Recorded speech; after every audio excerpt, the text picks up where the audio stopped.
नमस्कार दोस्तों, LS classes में आपका स्वागत है। आज हम लोग तीसरा टेस्ट करेंगे भाई। टेस्ट नंबर 3 है, ठीक है। इसमें टोटल टोटल 100 प्रश्न है। टोटल इसमें 100 प्रश्न हुए, ठीक है। चलो, आप लोग लाइक शेयर और सब्सक्राइब जरूर कर दीजिए भाई। इसमें से जो पहला प्रश्न है, प्रश्न नंबर 1 देखो। प्रश्न नंबर 1, प्रश्न नंबर 1 में आपसे पूछा जा रहा है, प्रश्न नंबर 1 में कि औपनिवेशिक शासन में अंग्रेजों द्वारा जंगल काटने के क्या कारण थे। यानी जब अंग्रेजों का शासन था तो उस समय जंगल काटने के कारण आपसे पूछा जा रहा है। शाही नौसेना हेतु लकड़ी की आपूर्ति के लिए, या रेल लाइनों के प्रसार के लिए, या व्यवसायिक कृषि बागानों के प्रसार के लिए। सत्य कथन का आपको चयन करना है। इनमें से कौन सा ऑप्शन है जो सत्य हो जाएगा। सत्य कथन बताना है, केवल ए, बी, सी या डी, ठीक है। तो ये तीनों बातें सत्य है भाई। ऑप्शन नंबर इसका डी हो जाएगा सही आंसर। अगला है प्रश्न नंबर 2। प्रश्न नंबर 2 है, भारतीय वन सेवा की स्थापना किस वर्ष हुई थी। भारतीय वन सेवा की स्थापना किस वर्ष हुई थी। 1862 में, या 1863 है, या 1864 है, या 1865 ईस्वी है। तो 1864 ईस्वी ऑप्शन नंबर इसका सी हो जाएगा करेक्ट आंसर। नेक्स्ट क्वेश्चन देखो, प्रश्न number 3। Imperial forest research institute के संबंध में निम्नलिखित कथनों पर विचार करें। इसकी स्थापना 1905 में देहरादून में हुई थी। यहाँ जिस पद्धति से शिक्षा दी जाती थी उसे वैज्ञानिक वानिकी कहा गया। सत्य कथन का चयन करें। इनमें से कौन सा ऑप्शन सही हो जाएगा भाई, इसका आप लोग कमेंट करना है, ठीक है। केवल एक है, या बी है, या सी है, या डी है, ठीक है। देखो, इसकी जो स्थापना होती है, इसकी जो स्थापना होती है 1906 में होती है, ना कि 1905 में। 1906 में, तो ये ऑप्शन हो गया गलत। बचा क्या, 2। यानी इसका केवल 2 सही हुई। क्या है, केवल 2 सही है, एक गलत है। एक क्यों गलत है, क्योंकि इसकी स्थापना देहरादून में तो हुई थी, लेकिन 1906 ईस्वी में हुई थी। अगला है प्रश्न नंबर 4। प्रश्न नंबर 4 है, वन अधिनियम 1878 के संबंध में निम्नलिखित कथनों पर विचार करें। 1878 के जो वन अधिनियम था उसके संबंध में आपको विचार करना है। जंगल को 3 श्रेणियों में विभाजित किया गया, आरक्षित, सुरक्षित और ग्रामीण। सबसे अच्छे जंगलों को आरक्षित वन कहा गया। गांव वाले केवल सूखी लकड़ी और विशेष प्रकार की औषधि इन जंगलों से ले सकते थे। सत्य कथन का चयन करें। सत्य कथन का चयन करें। इनमें से आप लोग क्या आंसर दे रहे हैं प्रश्न नंबर 4 का, ठीक है। केवल एक है, या बी, या सी, या डी, ठीक। 4 में हो जाएगा केवल ऑप्शन नंबर ए। केवल एक इसका है सही, ऑप्शन नंबर इसका ए हो जाएगा करेक्ट आंसर। 2 गलत है, ठीक है। चलो, इसके बारे में हम लोग देखते हैं। देखो, जो 1800 देखो 1865 में वन अधिनियम के लागू होने के बाद इसमें 2 बार संशोधन पहले हुआ, ठीक है। यानी जो 1865 में लागू हुआ था अधिनियम, इसमें 2 बार संशोधन होता है। एक बार जो होता है 1878 में, है जो इसमें संबंध में, और एक बार होता है 1927 में। ध्यान देना, 1865 का जो अधिनियम था, वन अधिनियम था, इसमें 2 बार संशोधन होता है। एक बार 1878 में, एक बार 1927 ईस्वी में। तो 1878 वाले संशोधित अधिनियम में जंगलों को 3 श्रेणियों में बांटा गया। ये बात एकदम सत्य है, ठीक है। गांव वाले इन जंगलों से अपने उपयोग के लिए कुछ भी नहीं ले सकते थे भाई। जो आरक्षित वन था उसमें गांव वाले उसमें से कुछ भी नहीं ले सकते थे। इसमें दिया गया है कि सूखी लकड़ी और औषधि ले सकते थे, नहीं भाई, कुछ भी नहीं ले सकते थे। इसलिए ऑप्शन नंबर 2 क्या है, वो गलत है। नेक्स्ट है प्रश्न नंबर 5।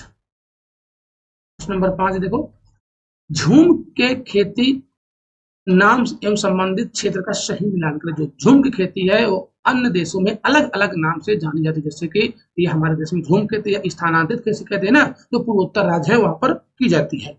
तो आपको अलग अलग नाम है। अब भैया किस नाम माने किस देश में किस नाम से जाना जाता है, ये आपसे पूछा रहा। लादिंग, मिल्पा, चितमैन और चेना। प्रश्न नंबर 5। प्रश्न नंबर 5 में आप लोग क्या आंसर दे रहे हैं बताएं, ठीक है।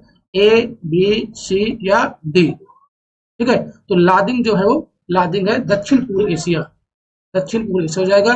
और मिल्पा जो हो जाएगा वो मध्य अमेरिका में, मध्य अमेरिका हो जाएगा। इसके बाद चितमैन है अफ्रीका है, और चेना है श्रीलंका। तो मिला लो, ऑप्शन नंबर इसका सी हो जाएगा सही आंसर, ठीक है। 5 का सी हो जाएगा इसका करेक्ट आंसर, ठीक है। आप देखो, अगर हम हिंदुस्तान की बात करें तो हिंदुस्तान में भी इसको कई क्षेत्रों में अलग अलग नाम से जानते हैं, है ना। जैसे जो स्थानांतरित यानी कि जो आपकी झूम खेती है वो, जैसे कि खेती के लिए धया, पेंदा, बेवर, नेवर, झूम, पोडू, खंदान और कुमरी, ऐसे कुछ स्थानीय नाम हैं इंडिया में जो इसको बोलते हैं। अगला है प्रश्न नंबर 6। आप लोग लाइक शेयर और सब्सक्राइब जरूर कर दीजिए सभी लोग। इसको चाय पीना भी पी सकता है। प्रश्न नंबर 6 देखो, यूरोपीय वन रक्षक घूमंत खेती के विरुद्ध क्यों थे?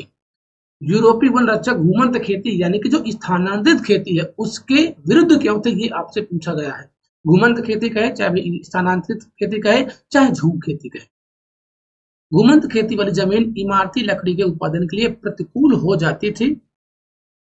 जंगल जलाते समय बाकी बेशकीमती पेड़ों के जलने का खतरा होता था। लगान वसूली की प्रशासनिक परेशानी से बचने हेतु सत्य कथन का चयन करना है।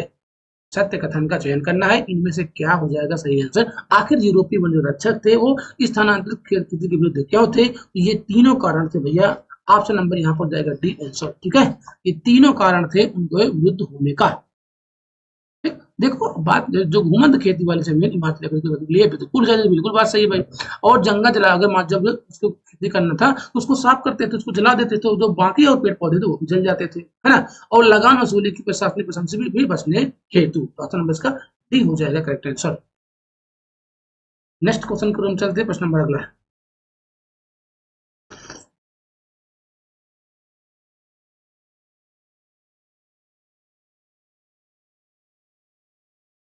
प्रश्न नंबर 7। प्रश्न नंबर 7 देखिए, प्रश्न नंबर 7 में आपसे पूछा जा रहा है, अंग्रेजों द्वारा वन व्यापार को सरकारी नियंत्रण में लेने के क्या प्रभाव हुए? वन व्यापार की इजारेदारी यूरोपीय व्यापारी कंपनियों को सौंप दी गई। स्थानीय लोगों द्वारा शिकार करने और पशुओं के चराने पर बंदिश लगा दी गई। कुछ घुमंत समुदाय खदानों और बागानों में काम करने को मजबूर हुए। सत्य कथन का चयन कीजिए। सत्य कथन का चयन कीजिए। ए, बी, सी और डी।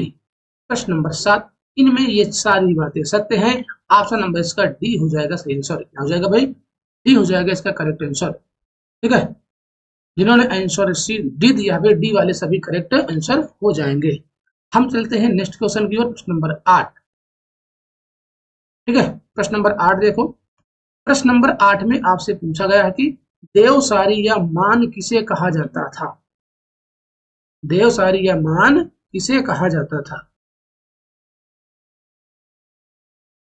पारंपरिक पूजा विधि, या जनजाति कृषि प्रथा थी, या जनजाति क्षेत्र में लकड़ी के बदले लगने वाला शुल्क था, या जनजाति क्षेत्र में विवाह की प्रथा था। तो देवसारी या मान किसे कहते थे भाई? ठीक है, तो जनजाति क्षेत्र में लकड़ी के बदले लगने वाला शुल्क को देवसारी या मान कहा जाता था। ठीक है, ऑप्शन नंबर हो जाएगा यहाँ पर सी आंसर। नेक्स्ट क्वेश्चन देखो, प्रश्न नंबर 9। प्रश्न नंबर 9 है, ब्लैंड-डांग-डिएंस्टेन व्यवस्था के संबंध में निम्नलिखित कथनों पर विचार करें। यह व्यवस्था अंग्रेजों द्वारा बस्तर में प्रारंभ किया गया।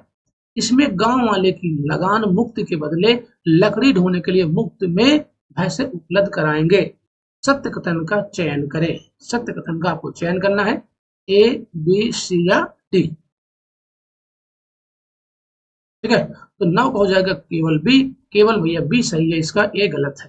ठीक, देखो भारत की तरह अगर हम बात करें, जावा में भी डचों ने रेल लाइनों के निर्माण के लिए वन प्रबंधन और वन सेवाओं को लागू किया।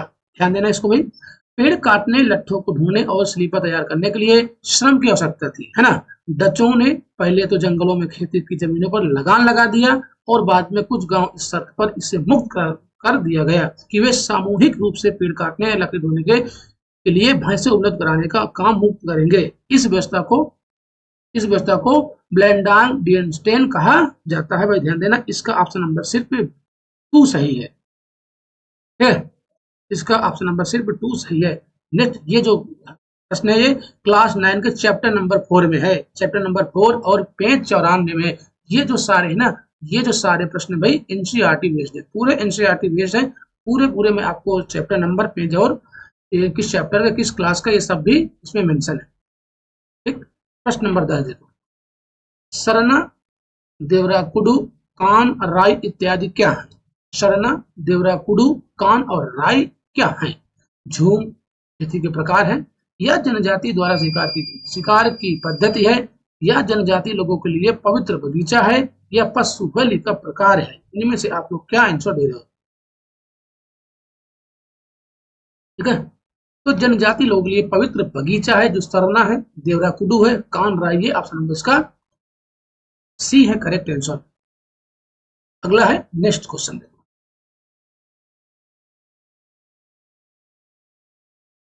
प्रश्न नंबर 11।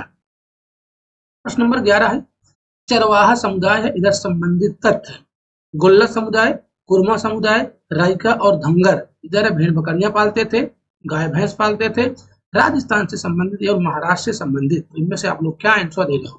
ठीक है, तो जो गोल्ला समुदाय था वो गुल्ला, गुल्ला समुदाय थे, गोसे गुल्ला गा से गाय, याद रखना, गाय भैंस, उससे गुल्ला गाय से गाय, गाय भैंस, जो गुल्ला समुदाय था वो गाय भैंस पालता था। और जो कुरमा समुदाय था, कुरमा, कुरमा जो ये लोग भेड़ बकरियां पालते थे, क्या पालते भाई? भेड़ बकरियां पालते थे। और जो रायका समुदाय था, क्या, तो रायका समुदाय था ये राजस्थान से संबंधित है, रायका राजस्थान से, और धंगर महाराष्ट्र से। ठीक, तो यह हो जाएगा ए का बी है और 2 का ए है, ए का बी और 2 का ए, ए का भी 2 का इसमें भी है और इसमें भी है। अच्छा, अब सी का 3 का है, सी 3 का सी इसमें, यानी कि ऑप्शन नंबर इसका बी हो जाएगा करेक्ट आंसर। ठीक है, ये भी क्लास क्लास 9th का है। Page number 100, chapter number 5। Next question है प्रश्न नंबर, अगला देखते हैं प्रश्न नंबर 12। प्रश्न नंबर 12 है, प्राचीन काल के भ्रमणकारियों के संबंध में निम्न कथनों पर विचार करें। व्यापारी अवसरों की तलाश में एक स्थान से दूसरे स्थान तक भ्रमण करते रहे, पुजारी और तीर्थयात्री ज्ञान और आध्यात्मिक शांति के लिए दूर दूर तक यात्राएं करते रहे, उपर्युक्त में से कौन सा कथन सत्य है? ठीक है, प्राचीन काल की बात जो भ्रमणकारी थी उनके संबंध में आपको बताना है, तो ये दोनों बातें सत्य हैं भाई, तो इसका मतलब ऑप्शन नंबर इसका सी हो जाएगा करेक्ट आंसर। लोग चलते हैं नेक्स्ट क्वेश्चन की ओर, प्रश्न नंबर 13।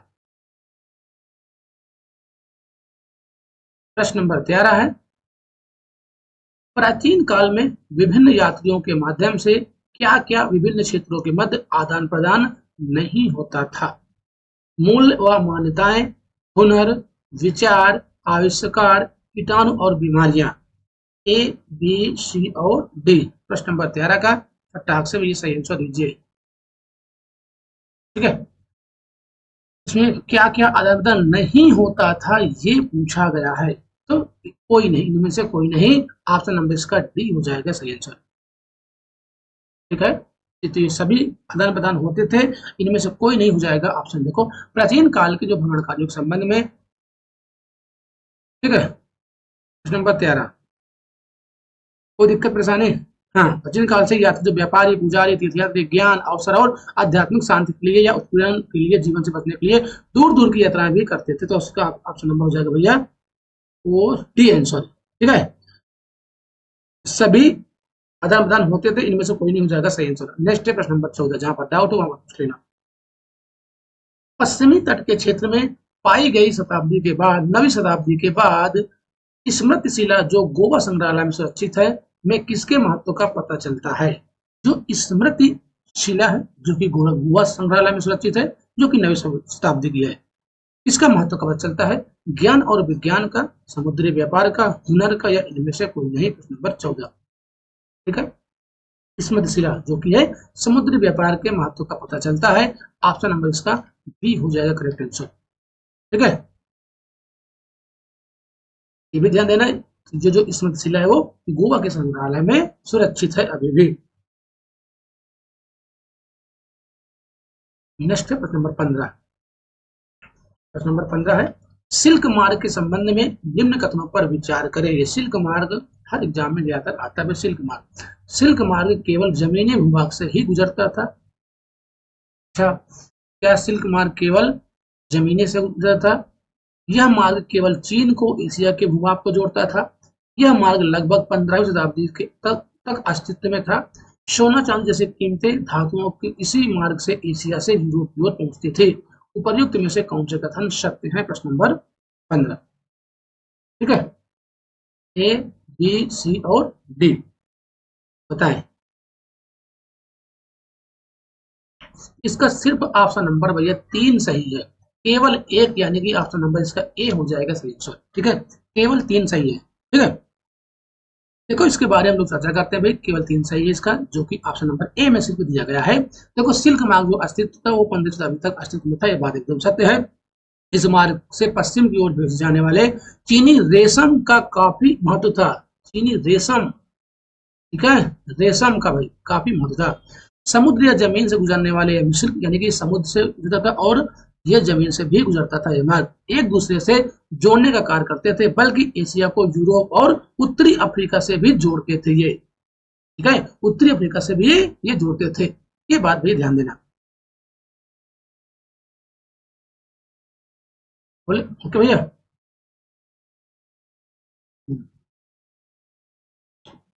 रेशम अंग संबंधित है, ध्यान देना। प्रश्न नंबर 16 देखो, प्रश्न नंबर 16 है, चीन की एक गुफा पेंटिंग में सिल्क मार्ग को दर्शाया गया है, उस गुफा का क्रमांक। हाँ, सिल्क मार्ग वही है जो इससे रेशम, चीनी रेशम के लिए प्रसिद्ध था, सिल्क मार्ग, क्योंकि भारत के जम्मू कश्मीर से जाता था ना। प्रश्न नंबर 16 में आप लोग इधर जा रहे हो, गुफा क्रमांक 256, गुफा क्रमांक 26, गुफा क्रमांक 16 या गुफा क्रमांक 217। प्रश्न नंबर 16 का हो जाएगा भैया डी आंसर, गुफा क्रमांक 217 में इसका उल्लेख दिया गया है। अगला है प्रश्न नंबर 17, मार्को पोलो के किताब का क्या नाम था भाई? मार्को पोलो के किताब का बुक ऑफ मार्वल्स है, या बुक ऑफ वेनिस है, या दोनों है, या उपर्युक्त में से कोई नहीं। ठीक है, तो book of Marvels Marco Polo के बुक का नाम था, book of Marvels. Option number इसका ए हो जाएगा सही आंसर। अगला है प्रश्न नंबर 18 देखो, प्रश्न नंबर 18 में स्पैघेट्टी क्या है भाई? स्पैघेट्टी आपसे पूछा गया है, ये क्या है?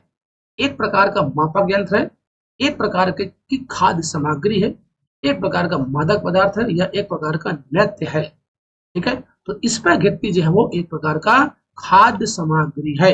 ऑप्शन नंबर इसका हो जाएगा भैया बी आंसर। देखो माना जाता है कि नूडल्स चीन से पश्चिम में पहुंचे हैं, क्या नूडल्स खाए ना, ठीक है, वहां उन्हीं से स्पैघेट्टी का जन्म हुआ है। ठीक है, स्पैघेट्टी एक लंबा पतला ठोस बेलनाकार पास्ता है। क्या पास्ता है? यह पारंपरिक इताली पाक शैली का मुख्य भोजन है। ठीक है, चलो भाई अगला है प्रश्न नंबर नेक्स्ट, प्रश्न नंबर 19 है, निम्न कथनों पर विचार करें। निम्न कथनों पर आपको विचार करना है। आलू, सोया, मूंगफली का उद्भव भारत में हुआ है। ये खाद्य पदार्थ यूरोप और एशिया में तब पहुंचे जब क्रिस्टोफर कोलंबस ने अमेरिका की खोज की। प्रयुक्त में से कौन से कथन सत्य है? केवल ए, बी, सी या डी। प्रश्न नंबर 19। ठीक है, 19 का हो जाएगा केवल बी, केवल इसका बी सही है। ऑप्शन नंबर 2, बी वाले सभी लोग सही हो जाएंगे। ठीक है, कोई दिक्कत परेशानी?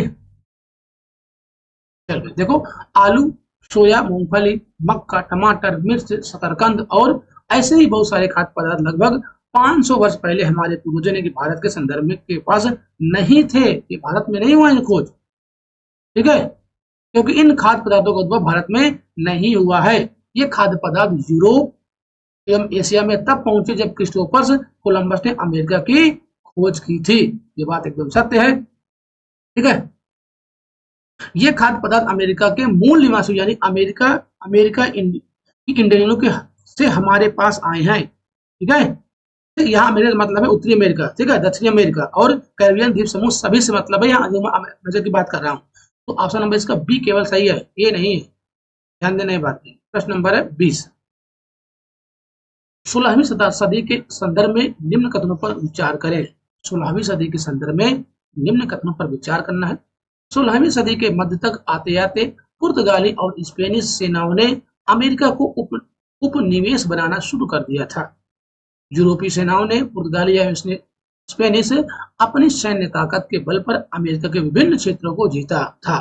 इस समय अमेरिका वासियों में चेचक से लड़ने के लिए रोग प्रतिरोधी क्षमता विकसित हो चुकी थी।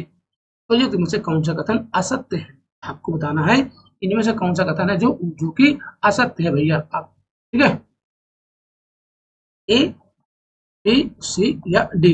इसका ऑप्शन नंबर हो जाएगा सी, यानी कि 2 और 3 असत्य है और एक क्या है, इसका सत्य है। नेक्स्ट क्वेश्चन देखते हैं लोग, अगला प्रश्न है।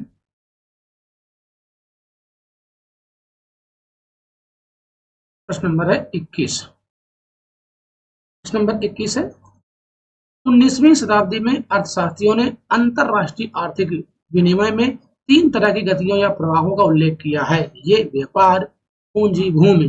कूट का प्रयोग कर सही उत्तर चुनिए।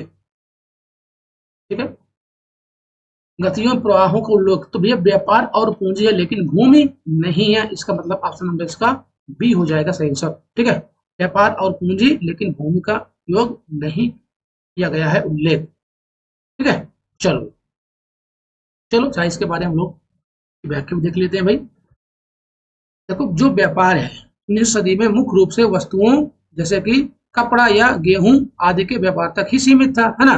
इसके बाद जो श्रम है, इसमें लोग काम या रोजगार की तलाश में एक जगह से दूसरी जगह जाते थे। ठीक है, एक श्रम का उल्लेख है ना कि भूमि का।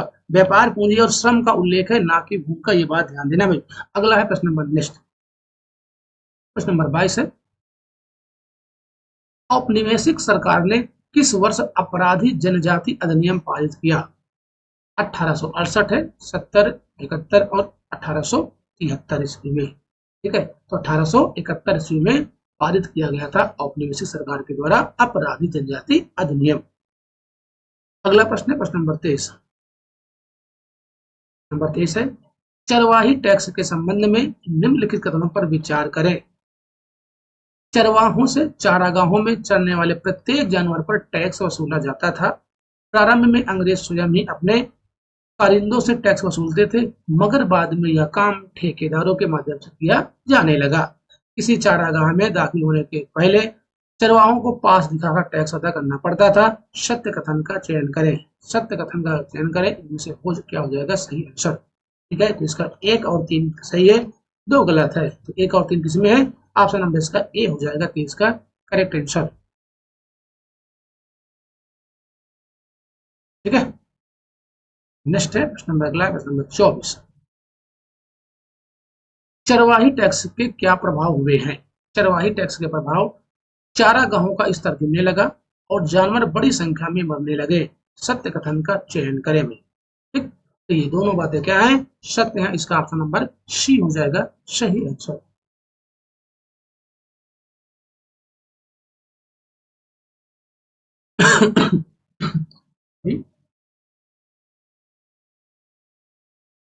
नेक्स्ट क्वेश्चन हम लोग देखते हैं प्रश्न नंबर 25। प्रश्न नंबर 25 है, मासाई लैंड के संबंध में निम्नलिखित कथनों पर विचार करें। यह इथियोपिया से लेकर तंजानिया तक फैला था। औपनिवेशिक ताकतों ने मासाई लैंड का विभाजन कर दिया। सत्य कथन का चयन करें भाई। सत्य कथन का चयन करने में से क्या हो जाएगा सही आंसर, केवल ए, बी, सी या डी। ठीक है, तो 25 का हो जाएगा केवल बी, ऑप्शन नंबर इसका बी हो जाएगा सही आंसर। ठीक है, इसका बी हो जाएगा सही आंसर इसका।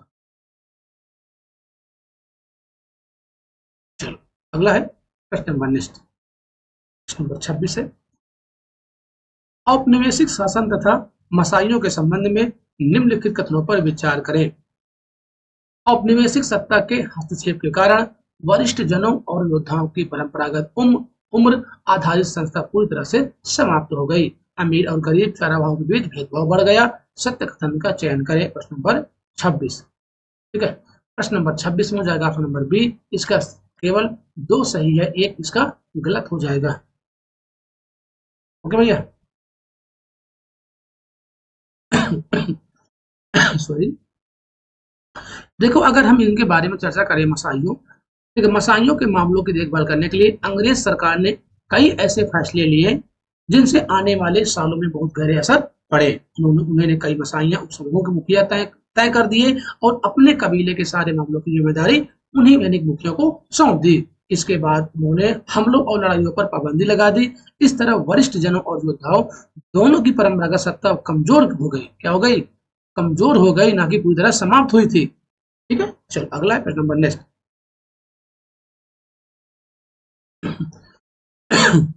सॉरी, क्या हो गया भाई।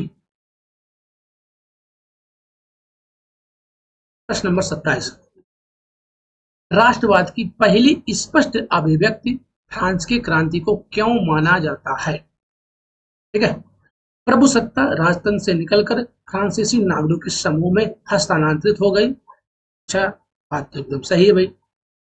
सामूहिक पहचान की भावना विकसित होने के कारण, ये भी बात सही है। नए फ्रांसीसी झंडे के कारण जिसने पुराने राष्ट्रध्वज की जगह ले ली। ये तीनों बातें 27 को हो जाएगा सही आंसर आपका नंबर डी। ठीक है, तीनों बातें भैया सत्य है, आपको सत्य कथन का ही चयन करना था। अगला है प्रश्न नंबर नेक्स्ट, नंबर 28, नेपोलियन के नागरिक संहिता में निम्न प्रावधान थे। जन्म पर आधारित विशेषाधिकार समाप्त कर दिया गया, कानून के समक्ष बराबरी और संपत्ति के अधिकार को सुरक्षित बनाया, इस संहिता को फ्रांसीसी नियंत्रण के अधीन क्षेत्रों में भी लागू किया गया। सत्य कथन का चयन करना है आपको। प्रश्न नंबर 28 में आप लोग क्या आंसर दे रहे हैं? ठीक है, तो जो नेपोलियन का नागरिक संहिता में जो इन तीनों का प्रावधान था भैया, तीनों प्रावधान था ए बी यानी कि सी, ए यानी 1 2 3 यानी ऑप्शन नंबर इसका भी आंसर हो जाएगा करेक्ट आंसर। प्रश्न नंबर है 29, हैब्सबर्ग साम्राज्य के संबंध में निम्नलिखित कथनों पर विचार करें। यह बहुभाषा भाषी तथा बहुनस्ली साम्राज्य था। यह साम्राज्य ऑस्ट्रिया तथा हंगरी पर शासन करता था। सत्य कथन का चयन करें। इसे क्या हो जाएगा सही कथन? केवल एक है, केवल 2, या दोनों, या ना तो एक ना ही दो। इसका हो जाएगा सी आंसर। ठीक है, दोनों बातें क्या है इसकी सत्य है। अगला है प्रश्न नंबर 30, आइले क्या थी?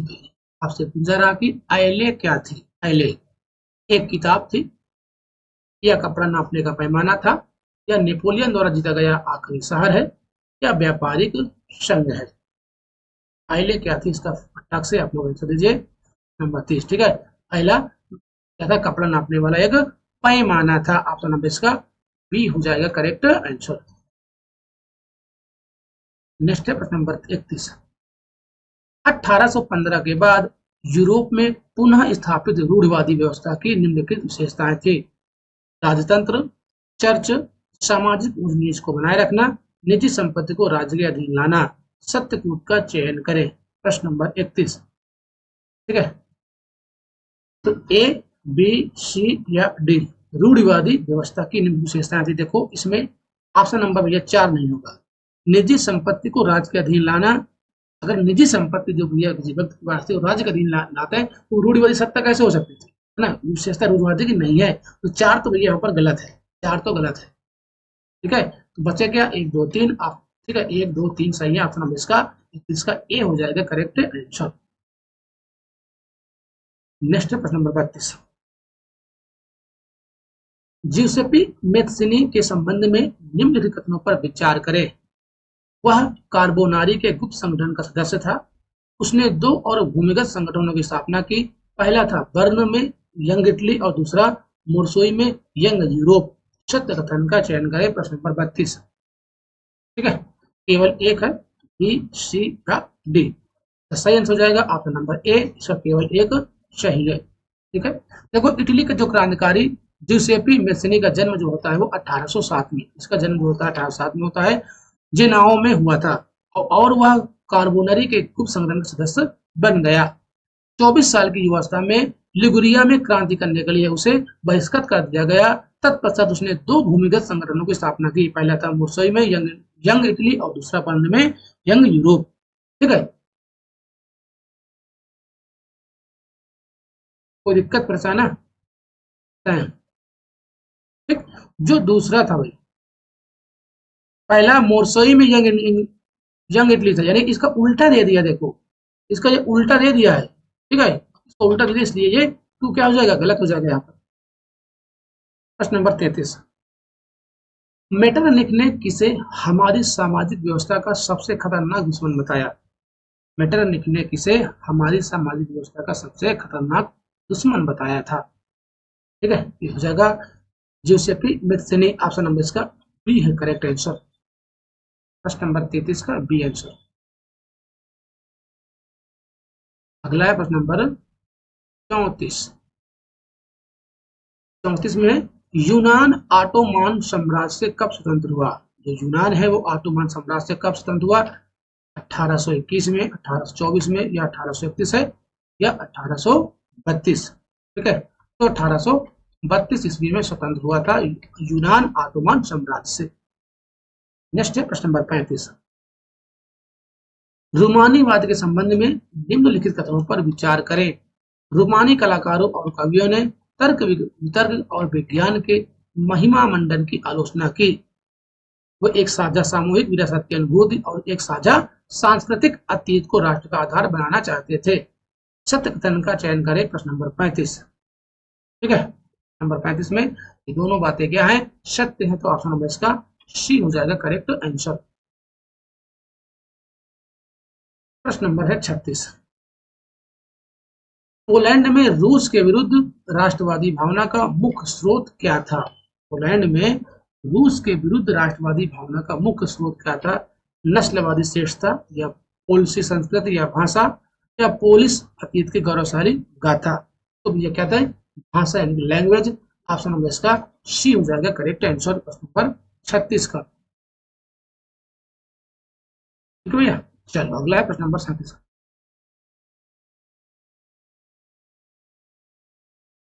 प्रश्न नंबर 37 है 1848 के फ्रांस की क्रांति के संबंध में निम्नलिखित कथनों पर विचार करें। प्रश्न नंबर 37। इस क्रांति के पीछे मुख्यतः आर्थिक कारण जिम्मेदार थे। इस क्रांति के पश्चात 21 वर्ष से ऊपर सभी पुरुषों को मताधिकार मिल गया। राष्ट्रीय सभा को गणतंत्र घोषित कर काम के अधिकार की गारंटी दी गई। सत्य कथन का चयन करें। प्रश्न नंबर 37। ठीक है, इस 37 में तीनों बातें भैया सत्य है। ऑप्शन नंबर इसका डी हो जाएगा करेक्ट आंसर। अगला है प्रश्न नंबर 38। सेंट पॉल चर्च में फ्रैंकफर्ट संसद का आयोजन किस वर्ष हुआ? ठीक है, तो 1848 में हुआ था। कब? 1848 है। ऑप्शन नंबर इसका ए हो जाएगा सही आंसर।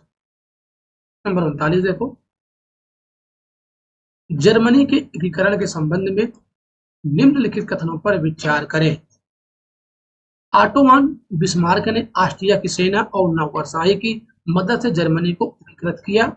7 वर्ष के दौरान प्रसा, डेनमार्क और फ्रांस के 3 युद्धों में ऑस्ट्रिया की जीत हुई और एकीकरण की प्रक्रिया पूरी हुई। सत्य कथन का चयन करें। प्रश्न नंबर 39। ठीक है, सत्य कथन का चयन करें। ये इनमें से कोई सत्य नहीं है, इसका ऑप्शन नंबर डी हो जाएगा करेक्ट आंसर। ठीक है, नंबर 39 का डी है करेक्ट आंसर। प्रश्न नंबर 40 देखो, इटली के एकीकरण के संबंध में सत्य कथन का चयन करेगी। ज्यूसेपी मेत्सेनी क्रांतिकारी आंदोलन के द्वारा इटली को गणराज्य बनाने का प्रयास किया। मंत्री प्रमुख काबूर जो जनतंत्र में विश्वास रखता था, फ्रांस से सार्डिनिया पीटमांड की एक चतुर कूटनीतिक संधि से 1859 में ऑस्ट्रियाई बलों को हरा पाने में कामयाब हुआ। जोसेफी गैरिबाल्डी के नेतृत्व में भारी संख्या में सशस्त्र स्वयंसेवकों ने युद्ध में हिस्सा लिया। इनमें से क्या हो जाएगा सही आंसर? आपको सत्य कथन ही बताने हैं। तो केवल 1 और 3 सत्य है, 2 इसका गलत है, तो ऑप्शन नंबर इसका सी हो जाएगा करेक्ट आंसर प्रश्न नंबर 40 का। अगला है प्रश्न नंबर नेक्स्ट है प्रश्न नंबर 41।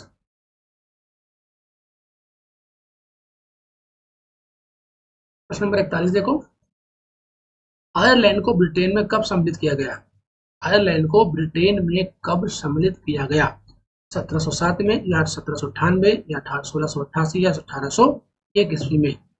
प्रश्न नंबर नेक्स्ट में आप लोग 41 में क्या आंसर दे रहे हो? ठीक है, तो 1801 ईस्वी में सम्मिलित किया गया था। ऑप्शन नंबर इसका ही हो जाएगा करेक्ट आंसर।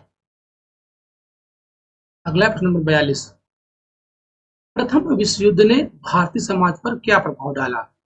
ठीक है, 1914 से 1918। क्या आंसर इसका दे रहे हैं आप लोग?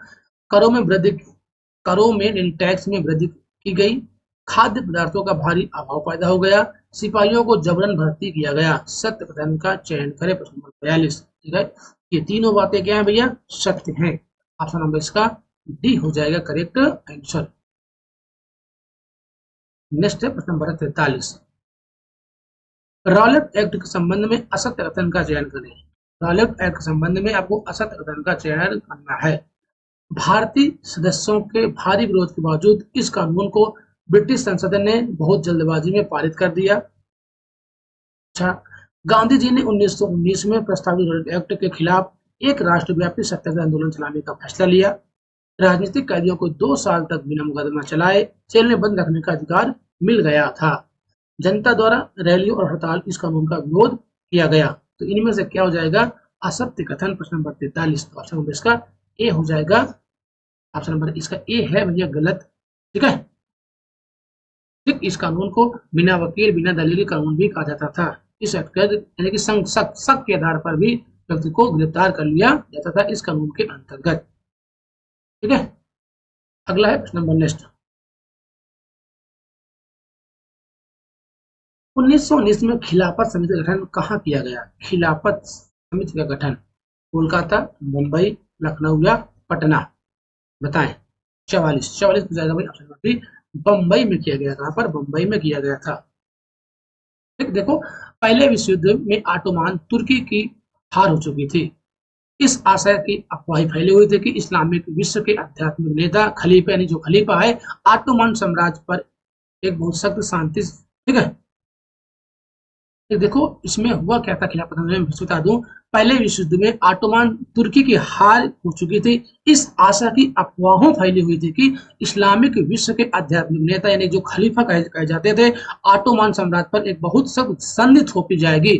खलीफा को तात्कालिक शक्तियों का रक्षा के लिए मार्च 1919 में बंबई में एक खिलाफत समिति का गठन किया गया। ठीक है, इसमें ही महात्मा गांधी ने सोचा कि भाई यही वो समय है जो हिंदू और मुस्लिम को एक साथ लाया जाए। ठीक, फिर क्या इसके बाद ही उन्होंने असहयोग आंदोलन 1920 में चालू किए थे।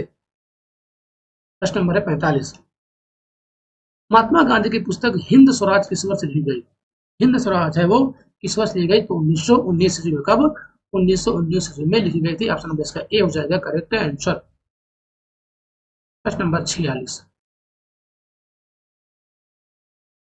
असहयोग आंदोलन के संचालन के संबंध में निम्नलिखित कथनों पर विचार करें।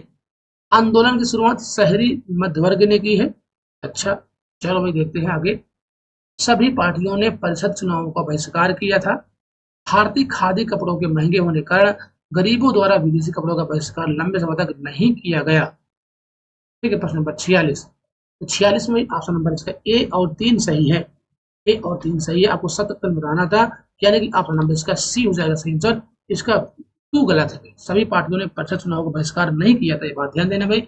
ऑप्शन नंबर इसका सी है करेक्ट आंसर।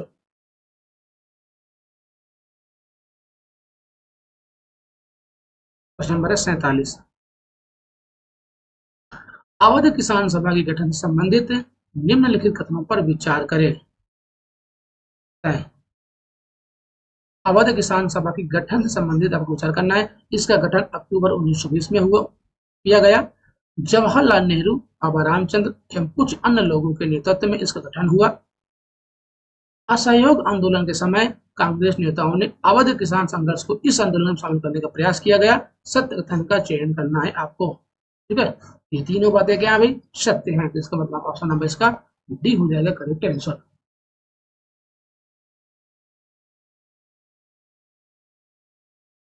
नेक्स्ट क्वेश्चन है, प्रश्न अगला है।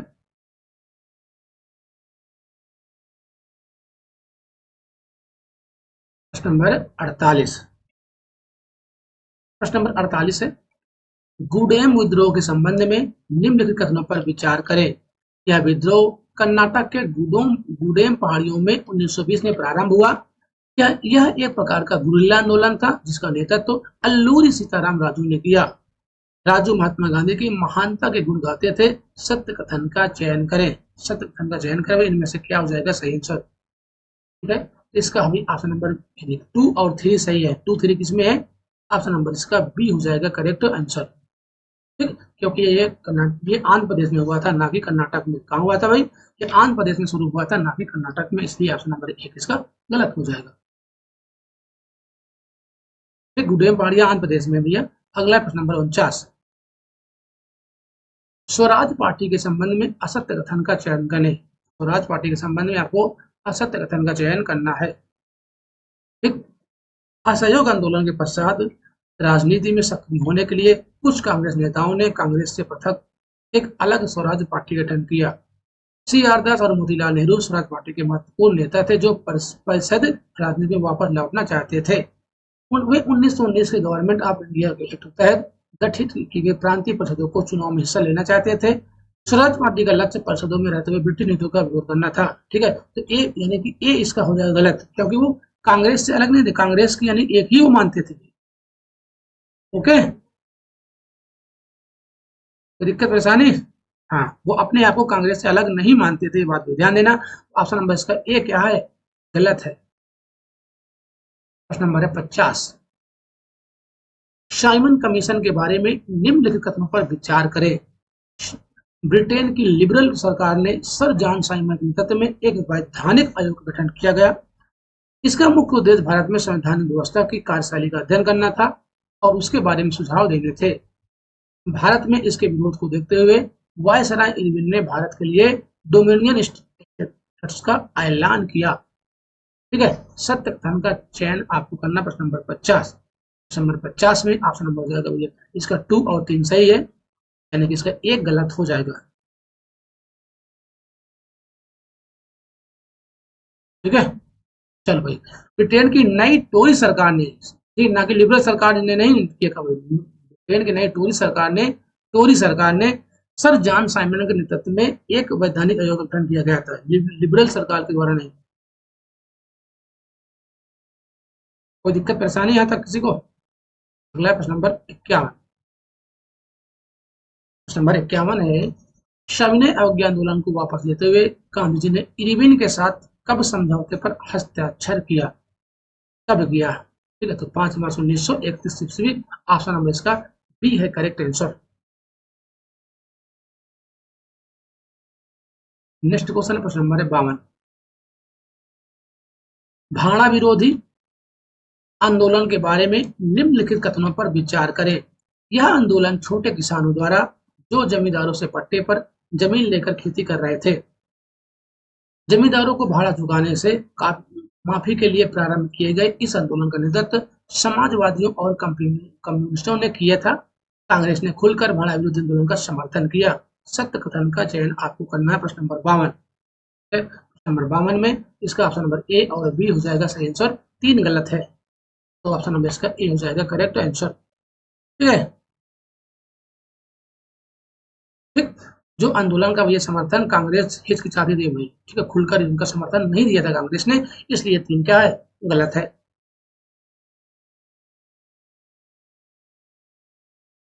अगला है प्रश्न नंबर 53। प्रश्न नंबर 53 है, भारतीय वाणिज्य एवं उद्योग परिसंघ का गठन कब किया गया? भारतीय वाणिज्य एवं उद्योग परिषद का गठन कब किया गया, कि आपसे पूछा जा रहा है। तो 1927 ईस्वी। ऑप्शन नंबर इसका सी हो जाएगा सही आंसर। 53वां सी हो जाएगा सही आंसर। ठीक है, प्रश्न नंबर 54 देखो,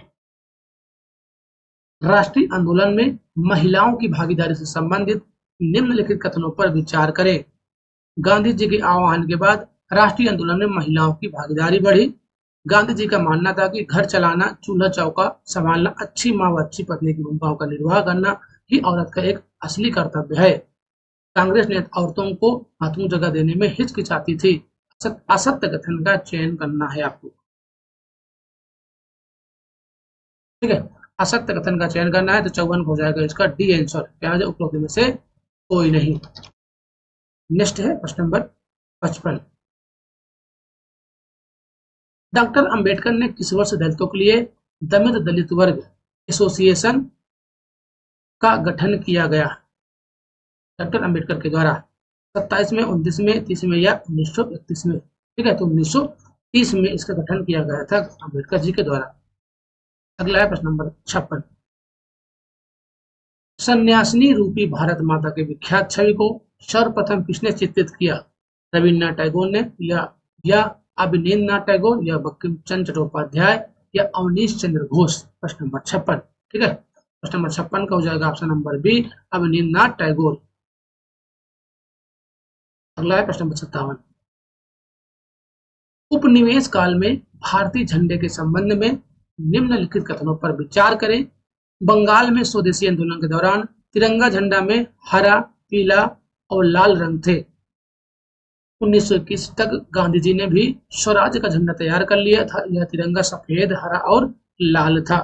असत्य कथन का चयन करना है प्रश्न नंबर 57 में। ठीक है, ये दोनों बातें क्या है, सत्य है, तो इनमें से कोई असत्य नहीं है। ऑप्शन नंबर इसका डी हो जाएगा करेक्ट आंसर। प्रश्न नंबर 58। भारत छोड़ो आंदोलन का प्रस्ताव किस बैठक में पारित हुआ, बताएं। भारत छोड़ो आंदोलन का प्रस्ताव किस बैठक में पारित हुआ? बंबई, वर्धा, पुणे और कलकत्ता। प्रश्न नंबर 58। नंबर 58 हो जाएगा वर्धा। ऑप्शन नंबर इसका बी हो जाएगा सही आंसर। ठीक है,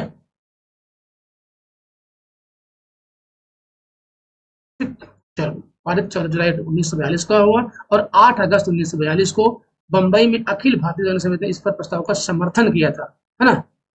लागू हुआ था 8 अगस्त 1942 से भी भारत छोड़ो आंदोलन। प्रश्न नंबर है 59।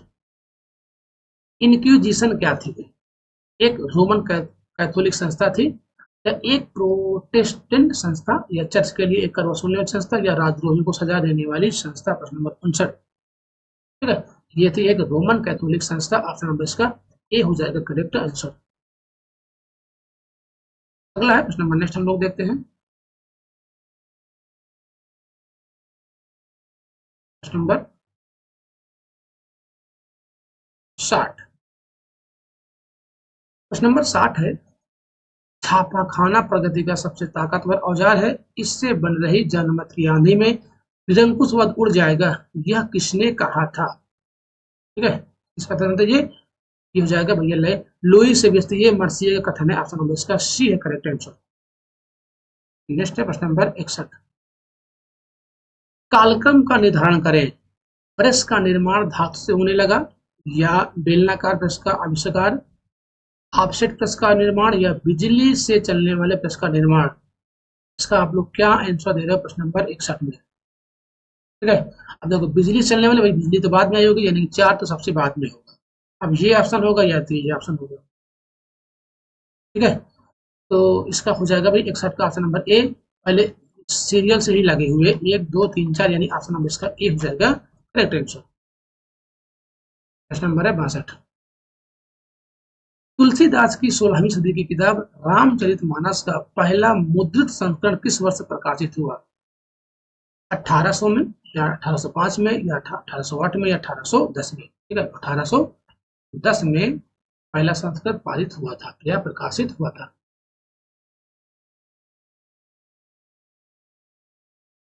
अगला प्रश्न नंबर 63।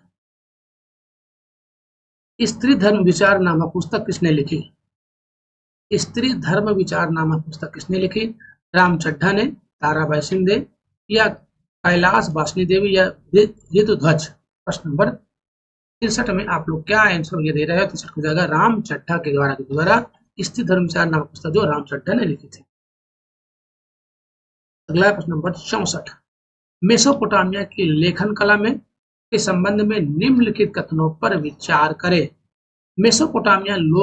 मेसोपोटामियाई जो लोग थे मिट्टी की पट्टिकाओं पर लिखते थे। उनकी अक्कादी भाषा का स्थान कीलाकार सुमेरियन भाषा ने ले ली थी। कीलाकार चिन्ह अंग्रेजी भाषा के स्वर या व्यंजन की तरह होता था, जिस कारण उनकी भाषा पढ़ी जा सकी। सत्य कथन का चयन करें प्रश्न नंबर 64। ठीक है, इसका केवल एक सही है, केवल एक सही है, इसका 2-3 गलत हो जाएगा। ओके भैया, चलो अगला प्रश्न नंबर 65। मेसोपोटामियाई समाज के संबंध में निम्नलिखित कथनों पर विचार करें। एकल परिवार को आदर्श माना जाता था। पिता परिवार का मुखिया होता था। पिता का घर पशुधन खेत और उसके पुत्रों को मिलते थे। सत्य कथन का चयन करें। इसमें तीनों बातें ही क्या हैं? सत्य है। ऑप्शन नंबर इसका डी हो जाएगा करेक्ट आंसर। नेक्स्ट है प्रश्न नंबर 66 है। मेसोपोटामिया के नगर नियोजन के संबंध में निम्नलिखित कथनों पर विचार करें।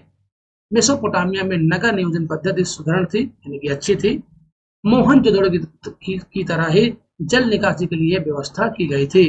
कमरों के अंदर रोशनी खिड़की से नहीं बल्कि आंगन में खुले दरवाजे से आती थी।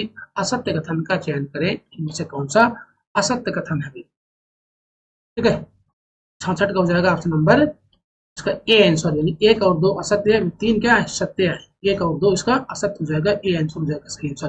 देखो, जो मेसोपोटामिया खुदाई के बाद टेढ़ी मेढ़ी व सकरी गलियां पाई गई, साथ ही घरों के भूखंडों का एक जैसा आकार न होना यह सिद्ध करता है कि नगर नियोजन पद्धति का अभाव था।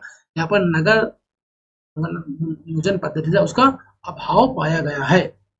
ठीक है, और भैया वहां की जो गलियों के किनारे जल के निकास के लिए उस तरह की नलियां नहीं थी जैसा कि समकालीन नगर मोहनजोदड़ो में पाई गई, यानी कि मोहनजोदड़ो में पाई गई थी। ये व्यवस्था भी नहीं थी वहां पर। अगला प्रश्न नंबर नेक्स्ट, प्रश्न नंबर है 67।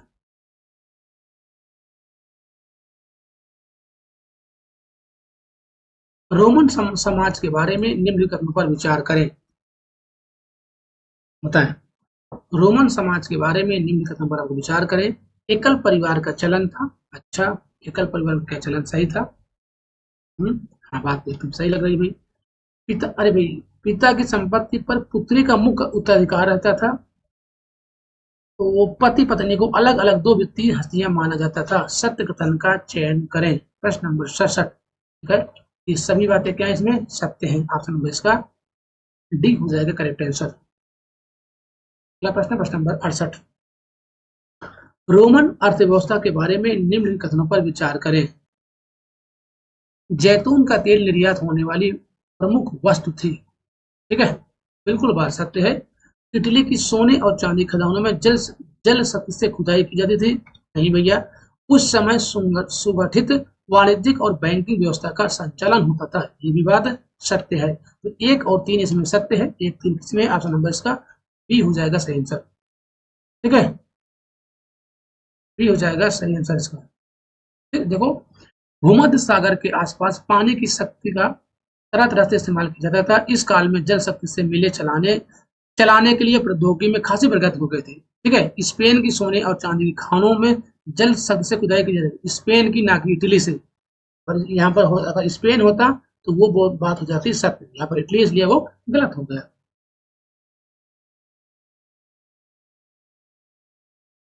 अगला प्रश्न नंबर 69। रोमन साम्राज्य में दास प्रथा और श्रमिक पर नियंत्रण के संबंध में असत्य कथन का चयन करें। 69 में आप लोग क्या आंसर दे रहे हो? रोम की अर्थव्यवस्था में अधिकांश श्रम दासों द्वारा ही किया जाता था। ये तो बात एकदम सत्य है। पहली शताब्दी के पश्चात दासों के स्थान पर भाड़े के मजदूरों को प्राथमिकता दी जाती थी। ये सत्य है। रोमन व्यवस्था में श्रम प्रबंधन बहुत अधिक ध्यान नहीं दिया गया था। नहीं, ये बात क्या है? गलत है भाई। तो इसका ऑप्शन नंबर इसका सी हो जाएगा असत्य कथन। आपको असत्य कथन ही बताना था। अगला है प्रश्न नंबर 70। मंगोलों से संबंधित यास क्या थी? मंगोलों से संबंधित आपसे यास पूछा गया था। यास क्या थी मंगोलों से संबंधित? यास। ठीक है, 70 में आप लोग क्या आंसर भी दे रहे हो? 70 को जाएगा ऑप्शन नंबर सी, यानी कि मंगोल जनजाति की पारंपरिक प्रथाओं का संकलन था यास। ऑप्शन नंबर इसका सी है करेक्ट आंसर। अगला प्रश्न नंबर 71। अमेरिकी गृहयुद्ध के भारत पर क्या परिणाम हुए? भारतीय बुनकरों के सामने कच्चे माल की समस्या उत्पन्न हो गई, या ब्रिटिश की निर्भरता भारतीय कृषि पर बढ़ गई? सत्य कथन का चयन करें। प्रश्न नंबर 71। ठीक है, ये दोनों बातें क्या हैं? सत्य में ये दोनों बातें। इसका मतलब ऑप्शन नंबर इसका सी हो जाएगा करेक्ट आंसर।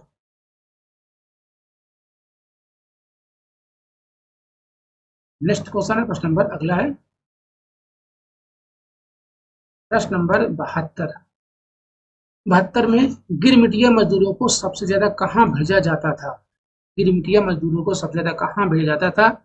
उत्तरी अमेरिका में, या कैरिबियाई देश में, या अफ्रीका में, या दक्षिण अमेरिका में? तो कैरिबियाई देश ऑप्शन नंबर इसका बी है सही आंसर। अगला है प्रश्न नंबर 73 है। 18वीं सदी के अंत के दशकों में ब्रिटेन की अर्थव्यवस्था के संदर्भ में निम्न कथनों पर विचार करें। इस समय ब्रिटेन में आबादी तेजी से बढ़ने पर भोजन की मांग तीव्र से बढ़ गई थी। उद्योगों के विकास ने कृषि उत्पादों की मांग बढ़ा दी थी। ब्रिटिश सरकार ने बड़े भूस्वामियों के दबाव में मक्का के आयात पर पाबंदी यानी कि मार्शल लॉ के तहत लगा दिया। सत्य कथन का आपको चयन करना है। प्रश्न नंबर 73 में आप लोग क्या आंसर दे रहे हो? ठीक है, 73 का केवल एक और दो सही है, यानी कि ऑप्शन नंबर इसका ए हो जाएगा सही आंसर। 3 क्या है इसका? गलत है। ठीक है, कोई दिक्कत परेशानी यहाँ पर किसी को? ठीक है, देखो इसमें ये जो कानून था ना, इसमें बाद में व्यापारियों और उद्योगपतियों के विरोध में इसका निरस्त कर दिया गया था। ये बात ध्यान देना भाई, कानून को जो इसमें कहा गया है कि मार्शल लॉ के तहत लगा दी गई, इसको कानून को निरस्त कर दिया गया था। ठीक है, तो इसमें आपका मार्शल लॉ ना लगाकर कॉर्न लॉ लगाया था भाई। मार्शल लॉ कहाँ लगेगा भाई? सेना में लगता है कॉर्न लॉ लगा था, ना कि मार्शल लॉ। कि बाद में इसको निरस्त कर दिया गया उनके दबाव में। समझ गए? कॉर्न लॉ ना कि मार्शल लॉ। अगला है प्रश्न नंबर 74। औद्योगिकरण के युग के संबंध में निम्न कथनों पर विचार करें। इंग्लैंड और यूरोप में फैक्ट्रियों के स्थान के बाद ही अंतरराष्ट्रीय बाजार के लिए बड़े पैमाने पर औद्योगिक उत्पादन होने लगा था। इंग्लैंड और यूरोप में फैक्ट्रियों की स्थापना के बाद चरण को बहुत ही इतिहासकारों ने आदि औद्योगिकरण का नाम दिया। प्रयुक्त इनमें से कौन से कथन सत्य हैं? प्रश्न नंबर 74। ठीक है, कौन से कथन सत्य है? तो इसमें से कोई कथन सत्य नहीं है। ऑप्शन नंबर इसका डी हो जाएगा करेक्ट आंसर 74 का।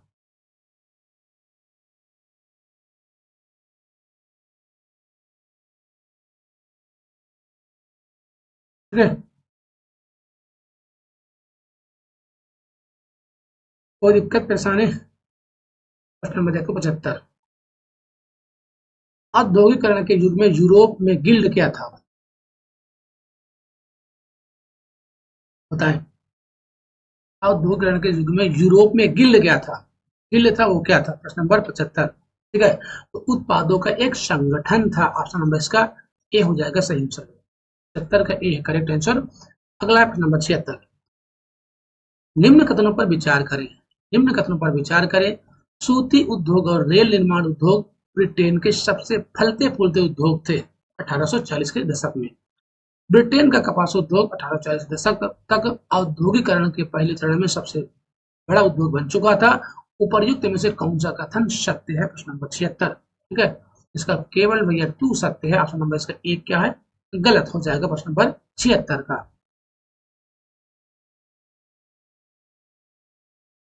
ठीक है, कोई दिक्कत परेशानी? ठीक, इसमें देखो जो ऑब्जेक्ट है सूती उद्योग, यहाँ रेल निर्माण नहीं होना चाहिए। यहाँ पर अगर रेल निर्माण के स्थान पर ये होता क्या, कपास उद्योग, तो सही हो जाता भाई। कपास उद्योग इसके स्थान पर होता तो ये भी ऑप्शन सही हो जाता। तो रेल निर्माण नहीं था, कपास उद्योग।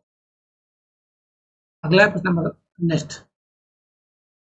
19वीं सदी के मध्य में यूरोप के संदर्भ में निम्न कथनों पर विचार करें। इस समय लगभग 10% शहरी आबादी निहापत यानी गरीब थी। अच्छा, बिल्कुल बात सही भाई। 1830 के दशक में आई आर्थिक मंदी जैसे जैसे दौर में बेरोजगारों की संख्या में विभिन्न क्षेत्रों में 10 से 20% पहुंच गई थी। अच्छा, बेरोजगारी का मुख्य कारण ऊन उद्योग में स्पिनिंग जेनी मशीन का इस्तेमाल भी था। उपयुक्त में से कौन सा कथन सत्य है? इसका एक और तीन सत्य है, दो गलत है। तो ऑप्शन नंबर जाएगा इसका सी आंसर। क्या हो जाएगा भाई? सी हो जाएगा इसका करेक्ट आंसर। नेक्स्ट क्वेश्चन देखो, प्रश्न नंबर 78।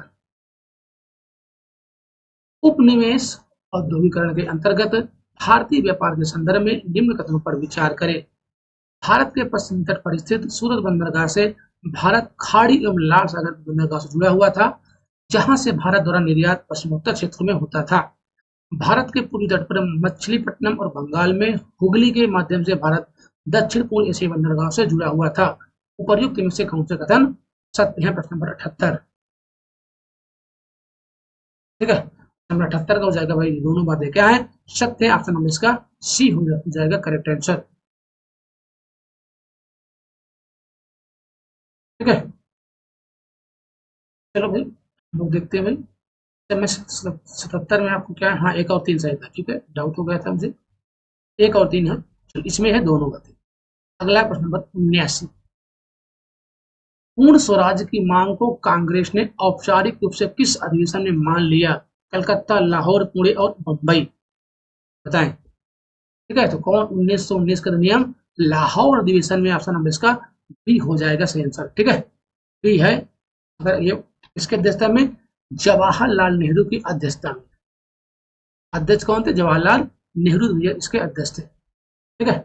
और इसी समय तय किया गया था कि 26 जनवरी 1930 को, ठीक है, 26 जनवरी 1930 को स्वतंत्रता दिवस के रूप में मनाया जाएगा। इसीलिए 26 जनवरी 1950 को वो पूर्ण रूप से भारत यानी कि संविधान लागू किया गया था। यह दिन खास था, 26 जनवरी 1930 को स्वतंत्रता दिवस के रूप में मनाया गया था। पॉइंट भी आप लोग ध्यान देना, 1930। अगला है प्रश्न नंबर नेक्स्ट, ब्रेटन वुड्स समझौता किस वर्ष हुआ? 44, 45, 47 और 48। सिंपल सा प्रश्न है, बहुत बार ये पूछा गया है। प्रश्न नंबर नेक्स्ट में यानी कि आप 80 में क्या आंसर दे रहे हैं, ठीक है, जाएगा ऑप्शन नंबर ए 1944। ठीक, देखो, युद्धोत्तर अंतर्राष्ट्रीय आर्थिक समस्या व्यवस्था का मुख्य उद्देश्य था कि औद्योगिक विश्व में आर्थिक स्थिरता और पूर्ण रोजगार बनाए रखा जाए।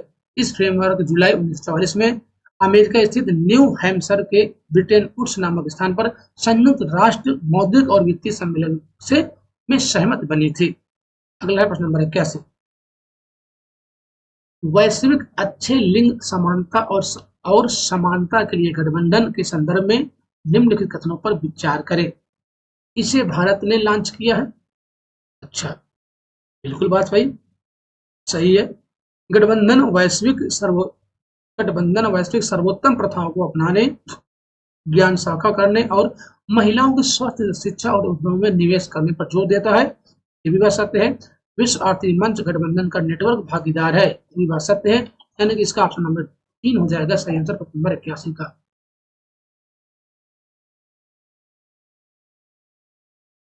नेक्स्ट है प्रश्न नंबर 82, मत्स्य पालन समिति निम्नलिखित में से किस अंतरराष्ट्रीय संगठन की सहायक संस्था के रूप में कार्य करती है? ठीक है, तो ये जो कार्य करती है खाद्य एवं कृषि संगठन, ऑप्शन नंबर बी हो जाएगा इसका करेक्ट आंसर। ओके भैया, चलो अगला है प्रश्न नंबर 83, निम्नलिखित कथनों पर विचार करें। बोइंग सुकन्या कार्यक्रम मुख्य रूप से भारतीय एरोस्पेस क्षेत्र में कौशल विकास और रोजगार क्षमता को बढ़ावा देने पर केंद्रित है। एकदम बात सही है भाई। बोइंग सुकन्या कार्यक्रम का उद्देश्य बोइंग और भारतीय एयरस्पेस कंपनियों के बीच संयुक्त उद्यम स्थापित करना भी है। ऊपर दिए गए कथनों में सही कथन का चयन करें। तो ये क्या है? गलत है, ऑप्शन नंबर 2। इसका मतलब ऑप्शन नंबर इसका ए हो जाएगा सही आंसर प्रश्न नंबर 83 का। ठीक है, देखो, जो बोइंग सुकन्या कार्यक्रम उद्यम स्थापित करना शामिल नहीं, ठीक है, इसमें संयुक्त उद्यम नहीं है। यह मुख्य रूप से कौशल विकास और रोजगार क्षमता पर केंद्रित है, जिसका उद्देश्य महिलाओं को, ठीक है, जिसका उद्देश्य जो है ना, महिलाओं को सशक्त बनाना और उन्हें एरोस्पेस क्षेत्र में करियर के अवसर प्रदान करना है, ना कि उन यानी कि भारतीय एरोस्पेस और बोइंग में संयुक्त उद्यम स्थापित करना है। ठीक है, भारतीय महिलाओं को करियर थे उसमें करना है भाई। ऑप्शन नंबर इसका ए सही है, बी इसलिए गलत हो जाएगा। अगला है प्रश्न नंबर नेक्स्ट,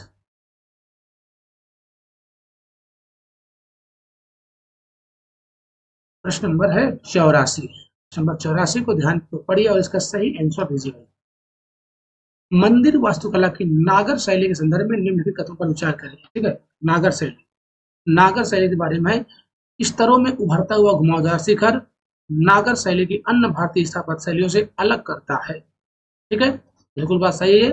नागर मंदिरों पर आमतौर पर बड़े पैमाने पर भित्ति चित्र और पेंटिंग पाए गए हैं, नहीं ये गलत है। चालुक्य वंश के शासन के दौरान वास्तुकला की नागर शैली अपने चरम पर पहुंच गई थी, ये भी बात गलत है भाई। नागर शैली में गर्भगृह हमेशा सबसे ऊंचे शिखर के नीचे तक होता था, ये बात सत्य है। यानी कि जिस ऑप्शन में एक ऑप्शन है, ऑप्शन नंबर इसका डी हो जाएगा सही आंसर। ठीक है, ठीक, देखो, जो नागर मंदिर भित्ति चित्रों या चित्रों के बजाय अपने मूर्तिकला अलंकरण के लिए जाने जाते हैं, मूर्तिकला अलंकरण के लिए जाने जाते हैं। बात ध्यान देना भाई, ठीक है। जो नागा शैली है वो गुप्त राजवंश के दौरान अपने चरम पर थी। किसके? गुप्त राजवंश पर, नागे चालुक्य, गुप्त राजवंश वंश के दौरान चरम पर थी। अगला प्रश्न नंबर 85, चंदका दंपारा वन्यजीव अभयारण्य के संदर्भ में निम्नलिखित कथनों में से कौन से कथन सही है? पूर्वी घाट के उत्तर पूर्वी छोर पर स्थित है। यह अभयारण्य ओलवे रेडियो कछुए की रक्षा के लिए प्रसिद्ध है। मूसी नदी अभयारण्य से होकर बहती है। और डोंगरिया कोंद आदिवासी समुदाय चंदका दंपारा वन्यजीव अभयारण्य से जुड़े हैं। प्रश्न नंबर 85, 85 में आप लोग किधर जा रहे हो? ठीक है, 85 का भाई ये मूसी नहीं, मंजरा नदी के अभ्यास होकर बहती है। तीन तो गलत हो गया भाई, तीन इसमें है। इसका 85 का हो जाएगा भाई ऑप्शन नंबर 1 सही और 4 सही है। 1 4 ऑप्शन नंबर इसका डी है करेक्ट आंसर। ठीक है, इसका डी हो जाएगा करेक्ट आंसर प्रश्न नंबर 85 का। ठीक है, ये जो अभयारण्य है ना, ये ओडिले रिडले कछुए के लिए प्रसिद्ध नहीं है। ठीक है, तो इसलिए आपका 2 गलत हो जाएगा। अगला है प्रश्न नंबर नेक्स्ट है, प्रश्न नंबर है 86, निम्नलिखित में से कौन सी स्थापत्य शैली मुख्य रूप से केरल के गुरुवायूर मंदिर में देखी जाती है? केरल। ठीक है, अब दक्षिण भारत में भैया द्रविड़ शैली थी। द्रविड़ ऑप्शन नंबर इसका ए हो जाएगा, सिंपल सा प्रश्न। उत्तर भारत में नागर है। वेसा शैली जो मध्य भारत में थे और द्रविड़ जो दक्षिण भारत की, ऑप्शन नंबर इसका ए हो जाएगा सही आंसर। अगला प्रश्न नंबर 87, भूमि प्रबंधन के संदर्भ में व्यापक और सूचित निर्णय लेने के लिए निम्नलिखित में से कौन सी प्रणाली सबसे प्रभावी मानी जाती है? तो भौगोलिक सूचना प्रणाली इसका सही आंसर हो जाएगा भाई, भौगोलिक सूचना। पहला ही ऑप्शन इसका करेक्ट आंसर हो जाएगा, यानी कि ऑप्शन नंबर इसका ए है करेक्ट आंसर। अगला नंबर 88 है, हाल ही में इसरो द्वारा विकसित डिस्टेंस अलर्ट ट्रांसमीटर 2.0 निम्नलिखित में किस उद्देश्य को पूरा करता है? किस उद्देश्य को पूरा करता है? प्रश्न नंबर 88 है, यह मछली पकड़ने वाली नौकाओं से आपातकालीन संदेश भेजता है। यही बात है इसका आंसर का सही आंसर, पहला ही ऑप्शन इसका करेक्ट हो जाएगा। अगला है प्रश्न नंबर नेक्स्ट, प्रश्न नंबर 89 देखो, निम्नलिखित कथनों पर विचार करें।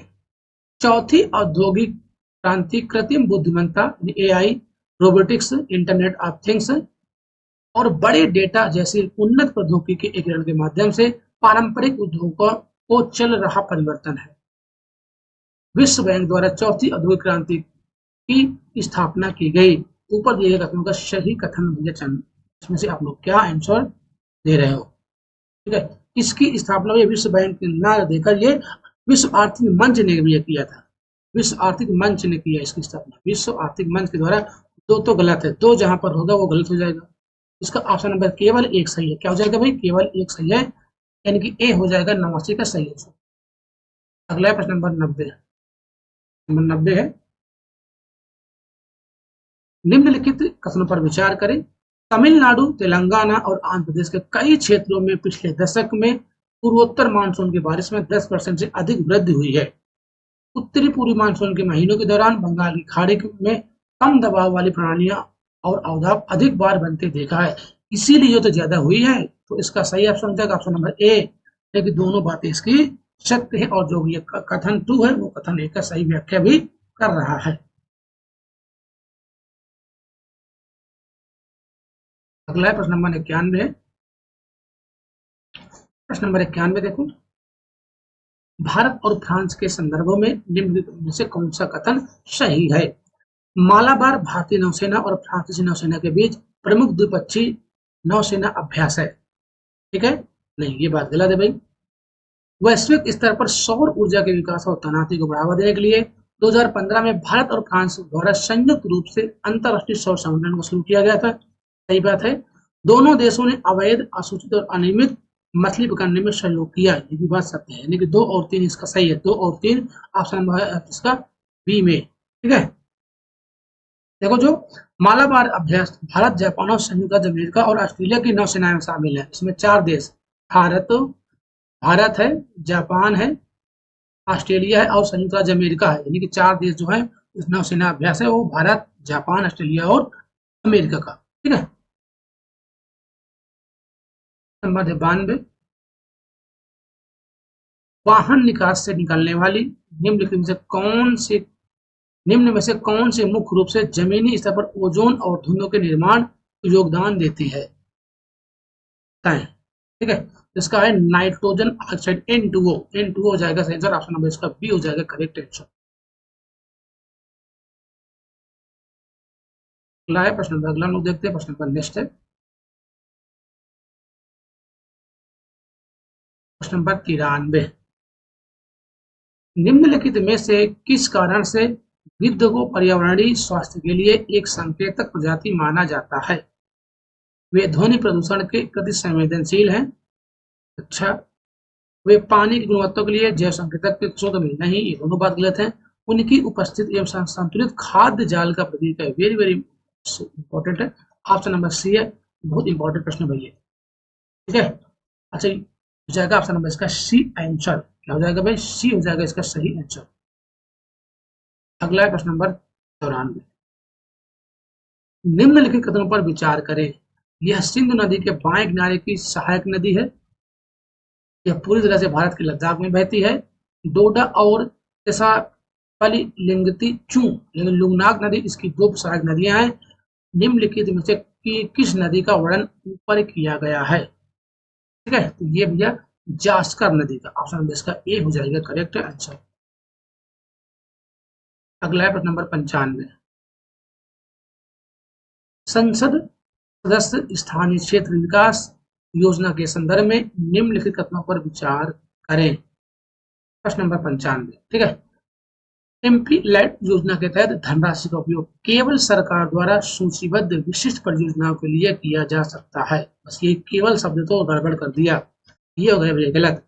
इस साक्षी मोबाइल ऐप का लक्ष्य पूरे एमपी लैड फंड आवंटन चक्रों को पकड़ना और योजना की निगरानी में अधिक सुविधा और पहुंच प्रदान करना है। ये बात एकदम सही है, यानी ऑप्शन नंबर इसका बी हो जाएगा करेक्ट आंसर।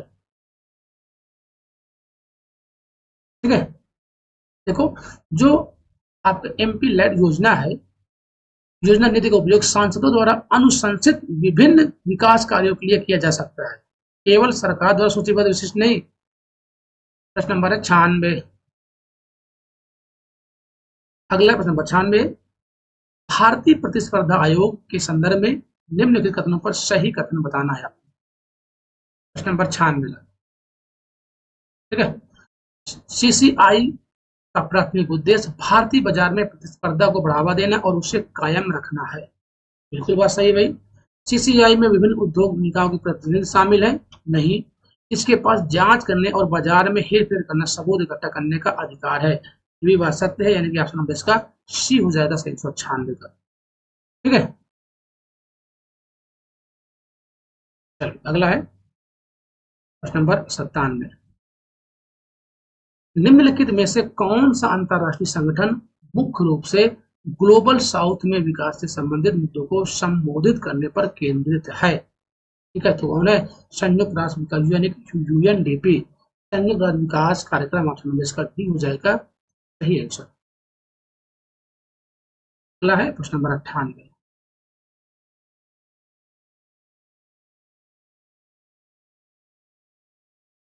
किस राज्य में डॉक्टर भीमराव अम्बेडकर की 125 फीट ऊंची कांस्य प्रतिमा का उद्घाटन किया गया? बिहार में, राजस्थान में, आंध्र प्रदेश में या उत्तर प्रदेश में? ठीक है, तो ये है आंध्र प्रदेश राज्य में हो जाएगा इसका सही। प्रधानमंत्री नरेंद्र मोदी ने महाराष्ट्र के किस शहर में 8 अमृत परियोजनाओं का शुभारंभ किया है? पुणे, औरंगाबाद, नासिक और सोलापुर। ठीक, सोलापुर, ऑप्शन नंबर इसका डी है करेक्ट आंसर। भारत की पहली सौर संचालित नाव किस नदी में संचालित की जाएगी? प्रश्न नंबर 10 का लास्ट है सरयू नदी। क्या हो जाएगा भाई? सरयू नदी हो जाएगा सही आंसर। ये थे आज के 100 क्वेश्चन। अब हम लोग देखेंगे भाई कल नेक्स्ट क्लास में अगला जो टेस्ट होगा टेस्ट नंबर 4। ठीक है, तो धन्यवाद, हम लोग मिलते हैं अगले क्लास में।